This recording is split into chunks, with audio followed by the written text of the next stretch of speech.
feeling, I'm high believing that you're in love with me. Welcome back to StillerBros at the Movies, where today is both a happy occasion and potentially one of the saddest occasions. Today we see the final experience of Guardians of the Galaxy Volume 3. So, 6 years ago, almost to the minute, pretty much to the minute 6 years ago, we went to see Guardians of the Galaxy Volume 2. Now, normally this is the point where I would put the episode that I'm actually talking about in the card, but I just rewatched both of our Guardians episodes, and I don't think we really hit any what you would call a stride until 2018, so yeah, I don't think I'm gonna link either of those videos in here. Long story short, the Guardians movies have been something we have loved since the very first one back in 2014, and we continue to love the franchise, but this particular chapter in the franchise has had its ups and downs to get to where we are now. This movie was pretty much greenlit the weekend that Volume 2 came out, and we were excited and we were happy, and then everything hit a bit of a hiccup.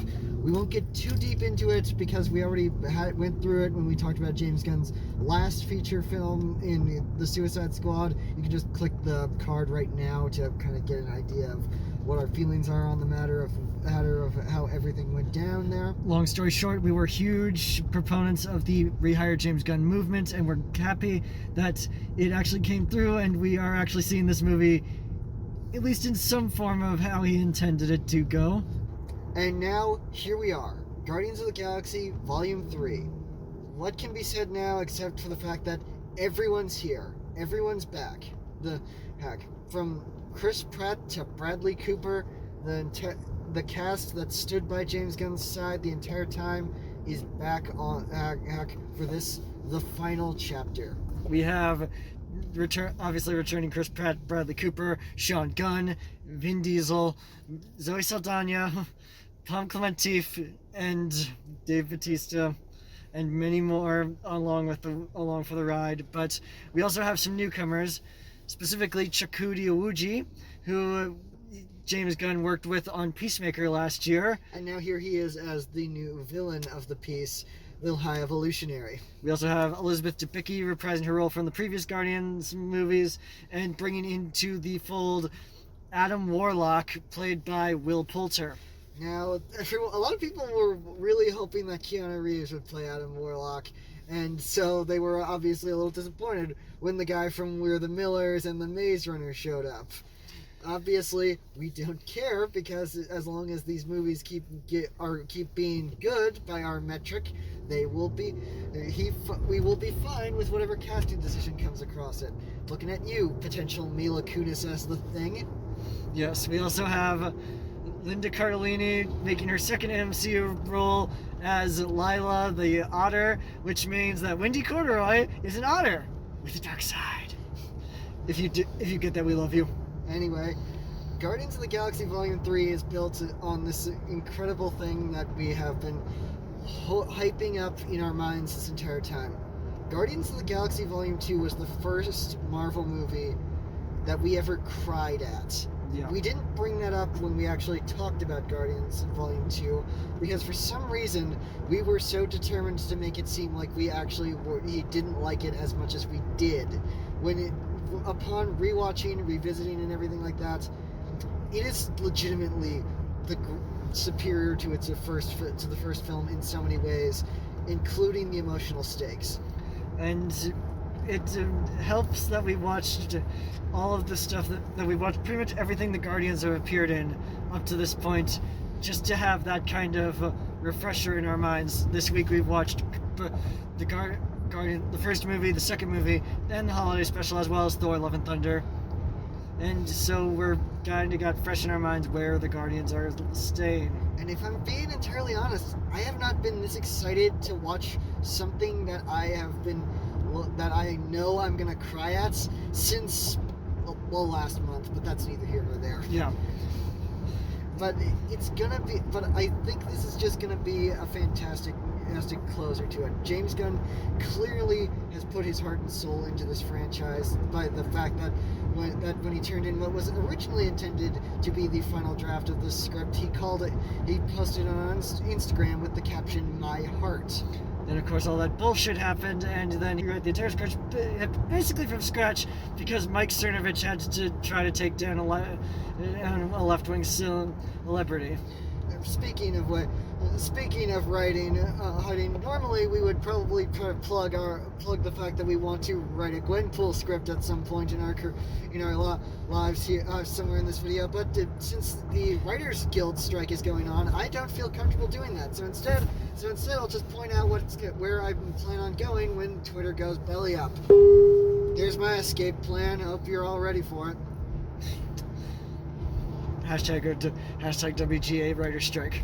Anyway, hey, now that that's out of the way, hey, what else can be said except I look forward to hearing Awesome Mix Volume 3 for the first time in the way that it was intended to, because you can only listen to it for the first time once, and I feel like that needs to be while the movie is playing. But not the only music in playing. Taylor Bates, I don't know why him and James Gunn suddenly stopped working together, but John Murphy did fantastic work on the Suicide Squad, so I don't see any reason to doubt his abilities on this movie. Yeah, so we're excited to see where what's coming, where it's going, and obviously where any kind of foreshadowing into what we're probably going to be getting when James Gunn's Superman movie comes out in 2 years. Die mad, Snyder Cult. I'm done. I have a good feeling about this. But, I don't know. We're kind of trailing off here and there. So, strangely enough, I don't know if we had enough planned without going on extended rants about Gunn getting fired or hired. Or the DC, or the Shakes episode DC, which we'll probably talk about in a month or so. But, yeah, I guess for right now, see you after the jump. Okay. I loved that movie so much. James Gunn, that was your fucking masterpiece. Oh my god. Alright, so there's a little bit of background. Something happened this year that we won't get too deep into, but it just made that ending hit so much harder than it probably would have under normal circumstances. But I'm just so happy with the way that this movie ended, the way that this pushed everything to its to what became a natural conclusion. I just loved it so much, and I'm so glad that everything worked out, that we got to see this finished product, that James Gunn got to do what he wanted to do with it. And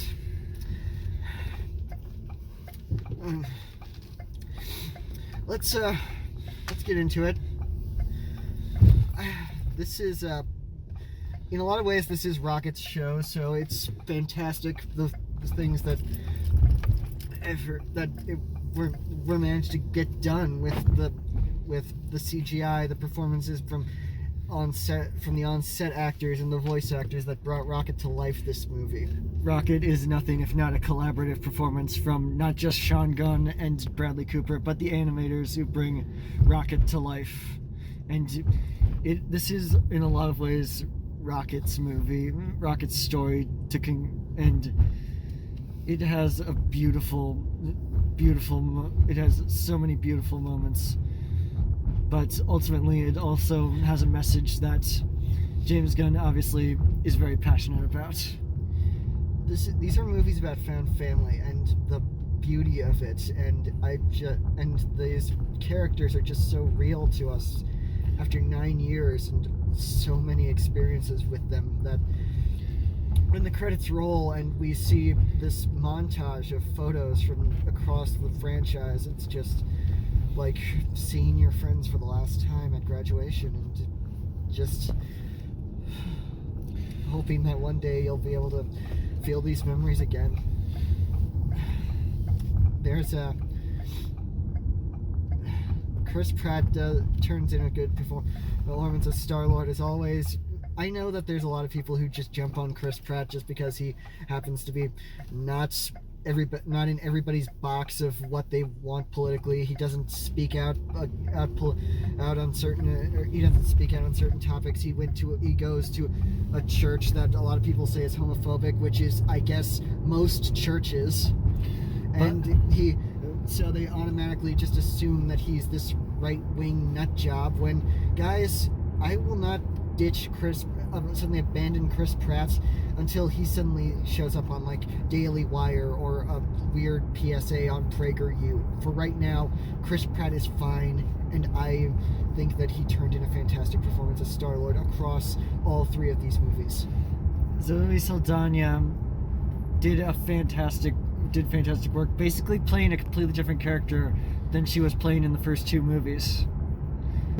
And I think Palm Clemente has been, between this and the holiday special, works incredibly well expanding the character of Mantis beyond just the naive comic relief who is just chipper and happy and empathetic towards everyone. She actually gets dimension as these grow, and she's a perfect double act with Drax, the guy who takes everything literally, who's intelligent but takes everything so literally that you almost wonder, how the hell does this man walk through the world? Palm Clemente and Karen Gillan are like the MVPs of this movie. They just take their characters in directions that that in the first two movies almost seem impossible.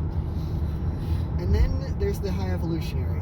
Now, I know that a lot of people have been complaining that Marvel villains, ever since Killmonger, have essentially been, their actions are incredibly justified until they have to do this one thing that makes them an unequivocal bad guy. Well, here's the antithesis of that. The High Evolutionary is a bastard. Nothing about him is redeemable. He is a horrible, horrible monster who, if there's any doubt that he is anything but an apathetic monster, remember, his entire thing is that he's experimenting on small animals. Chakotay Owuji plays a deliciously awful villain who just is on the level of Thanos in this I know I'm right, when he is absolutely not right at all. You see his worldview, but it is disgusting and tainted. And as people who will always advocate against cruelty for animals, we know that this man is an unredeemable character.